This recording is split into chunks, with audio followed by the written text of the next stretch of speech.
Hey everyone, if your Ecobee thermostat is not going back to its normal schedule after you change the temperature, I have a tip for you. So go into your settings and go to the preferences area. It might look different on your Ecobee because of the updates that have recently been pushed. Go to preferences and down here you'll see hold action. So typically what you have it at default, or when it comes from the factory, it just says until you change it.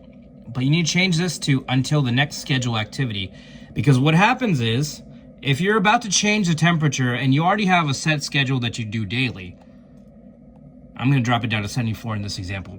This will hold and do that lower temperature until 6:30. The reason for that is because it's waiting till the next activity to go back to schedule.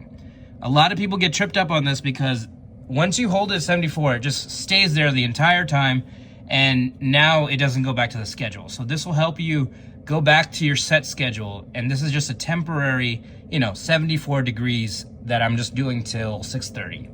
So that should hopefully solve your problem.